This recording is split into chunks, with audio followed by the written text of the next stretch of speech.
So my name is Alia Paienda. I currently live in London, but actually I'm from three cultures. I grew up in France. My mother is from Mauritius and my father is from Afghanistan. So speak the three languages. And I feel that this multicultural background makes me travel also a lot, and it made me go through different experiences, especially during the COVID period. Today, I'm responsible of the jewelry and eyewear category of a fashion brand, international fashion brand in London. Um, and I would define myself also as an artist because this is what I really like to nurture.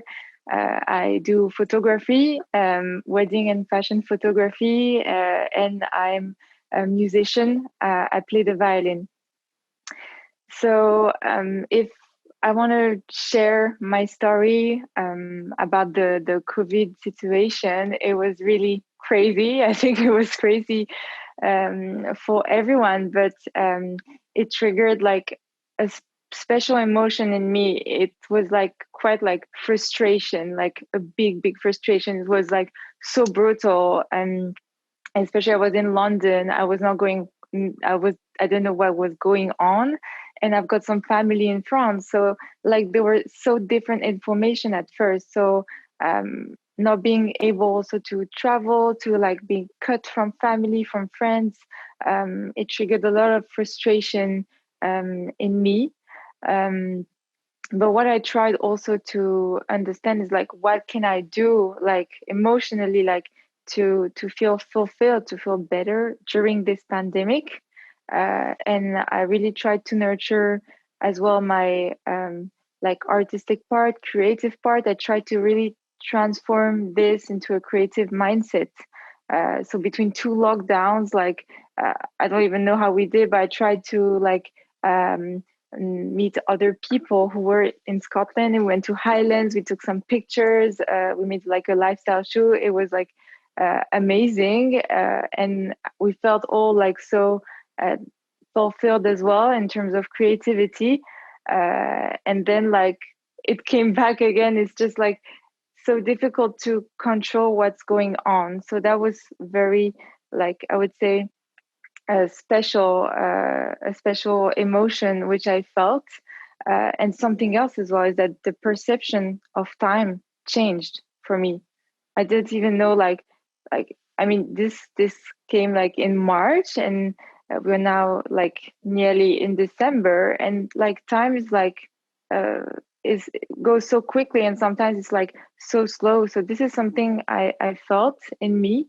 um and I would say that's like the way I tried to manage things was quite special, because at the same time with the mask, I'm super sensitive. I'm hypersensitive. So when I put the mask on my face, it's just like smelling the paper, you know, it's like very, it's very like strange.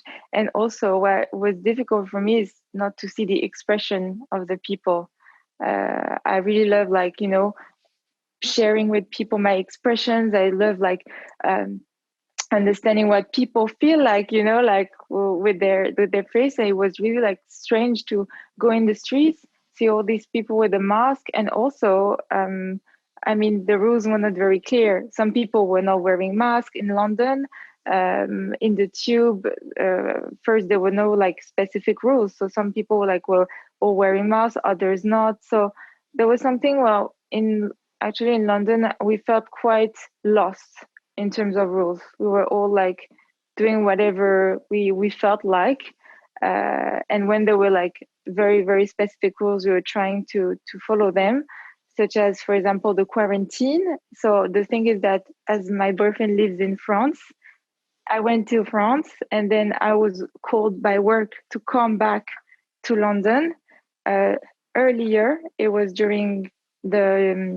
it was during summer, and I came back and I had to quarantine for 14 days. That was really just like unexpected. And this is a rule, I think, which is quite specific in the UK.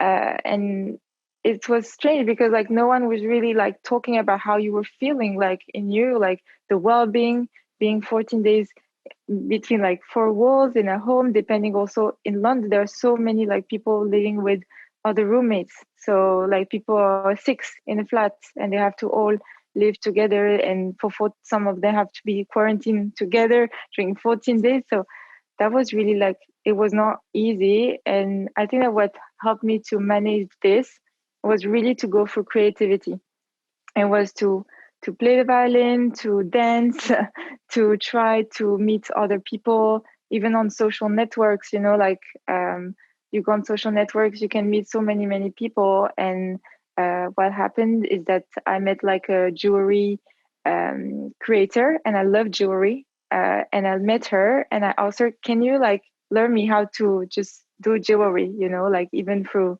Zoom, and she was like, okay. So she accepted, and then she made me some workshops. And I think that being creative helped me a lot, just to manage also the crisis, and to have like another window to like another dimension, I would say.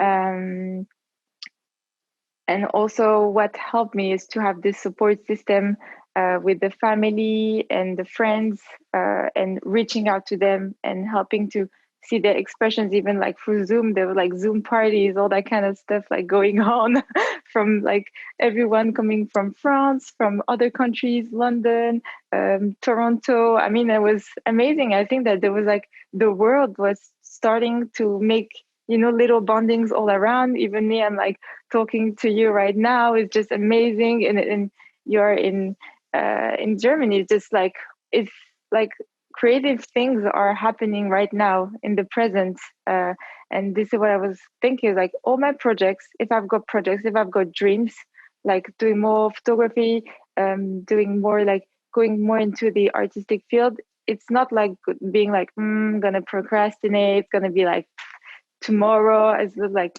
let's do it now. It's the moment. Like when the lockdown, there were like, like two different waves, and between the two waves I was like, okay, let's go, let's make my projects, let's go, like, and try to meet people. And really like, the time is so precious.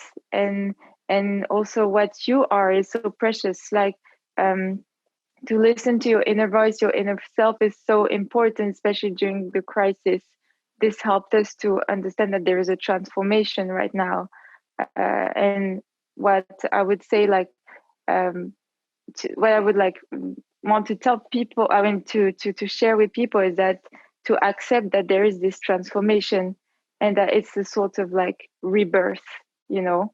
And if you don't feel like happy, like, just ask yourself, like, what's going on in my life, what can I change, what can I do to make it better. And also, like, myself, as I had this experience in my life when I was 23 years old.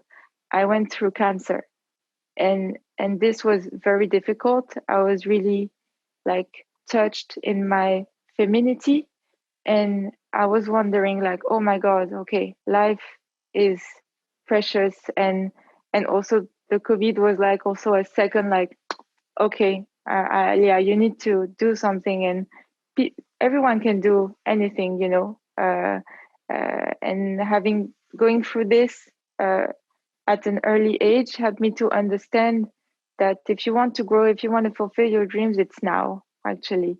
And I want to tell people that it's possible. And the COVID situation really touched the bodies and the hearts. And I think that it's a real, like, a um let's say a real like message, to the people to get back in who they are.